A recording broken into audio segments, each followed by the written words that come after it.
Today, we're actually going to be reacting to Trump's interview with Logan Paul. Now, Logan Paul has been around for a long time now. I used to watch Logan Paul every single day when he used to upload when I was a kid. I saw a couple clips of this, and it's very funny because of the fact that President Trump actually started asking Logan Paul questions. So is it funny to see the interviewee start asking the interviewer questions? But without further ado, let's just dig right into it. Jury instructions when they saw all the things that happened.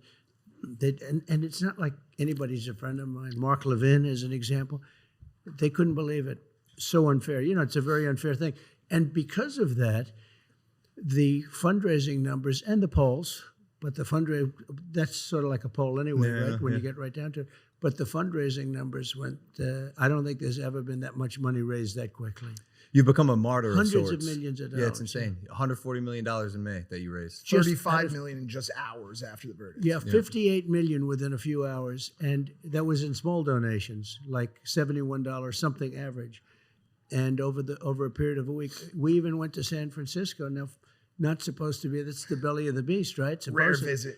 But they had thousands of people on the street. It was so positive, and they raised $12 million. The tech guys at one of the houses, David, fantastic people, and they were like, they gave me a lot of money. They've never been into doing that. And I think it helps that Biden is just so bad. He is so bad. He is the worst president. He is. He really is, because of the fact that all of our world is collapsing around us. Our world is on fire. Our economy is on fire. Our United States dollar is at record highs. Just in the last, 4 years alone, we saw an increase of about 10% every single year on goods and services. You can't even afford a house unless you have a $150,000 down payment, unless you have all of this money.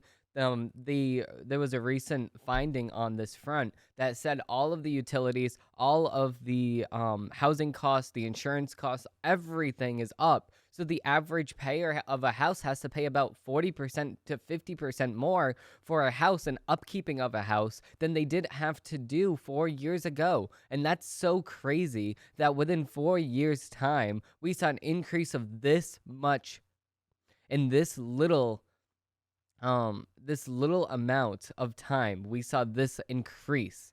It's crazy because of the fact that we decided to print money. We decided to go and continue the spending at record levels. That is not sustainable. We decided to keep the interest rates at record lows for way too long, and then we decided to then put them up. And then as soon as we put them up, obviously it was too late. So now, of course, it's not going to do as good as it could have been if we decided to do it early on. And that's a sad thing because Joe Biden is a failure of a president that we have at the moment.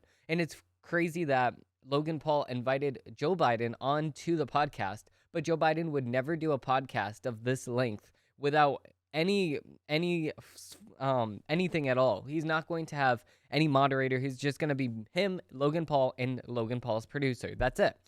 Joe Biden could never do something like this. Trump can.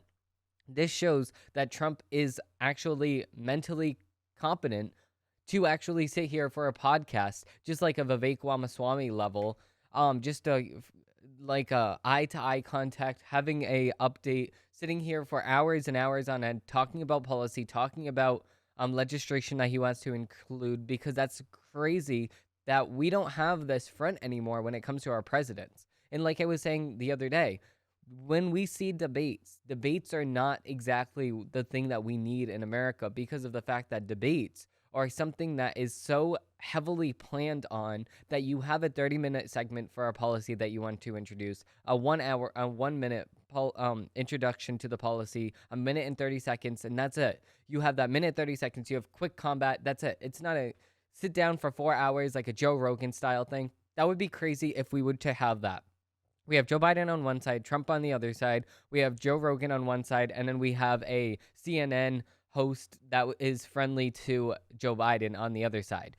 And then we have this 4-hour podcast to listen to exactly the difference between Joe Biden, between Trump. They were like, they gave me a lot of money. They've never been into doing that. And I think it helps that Biden is just so bad. He is so... It's funny that he says, oh, well, the people have been never really that fond of giving me money and stuff like that because of the fact that The elites are always on the offense and stuff like that, and the people have always trusted the mainstream media. And when the mainstream media attacks somebody, then that's who the general population just stays away from. And it's very interesting because that was another monumental change in the course of public perception. So COVID was the first real waking up call for a lot of people. It was a big wake up call for me. And then when it went into the aspect of arresting our former president of America simply for being the president of America, then that was a big fat wake up call for a lot of Americans. And then when it goes onto the aspect of people actually doing things about it, then it is so much easier being done because of the fact that you can see it right in front of your face being done to the former president of America, to the Americans that are being prosecuted from January 6th, to all of the other people that have watched Joe Biden's presidency. And this was the final wake-up call for a lot of people. So the Democrats, he had made a huge, huge mistake by prosecuting a former president, because that's making him, yet again, even more popular.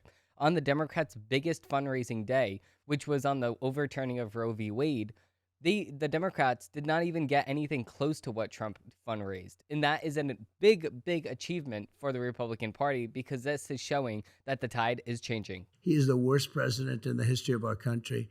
So that helps too. You should make a diss track on him. Yeah, we'll do something. We'll do something. I actually wanted to start there. Go ahead. Because one thing that I just can't seem to wrap my head around it is, you got these felony convictions and a lot of it, like more than Al Capone, right? And there was an uprising and people showed you their support with their donations. And a lot of people are saying it points out that actually the unjust nature of America's justice system. So It's very unjust. my question is, like, if that is your belief, if that is their belief, why do you have the desire to give your time and energy to a country or a system that's trying to take you down? You know, that's actually a very fair question, because of the fact that this could also be said in the aspect of the 2020 election. If you think that the rules have changed unjustly to benefit your opponent, why are you running again? Why do you think that this election is more superior than the 2020 election? And what's to stop the Democrats from stealing the election this time if they did it in 2020? If they did it in 2020. YouTube, don't ban me for saying that.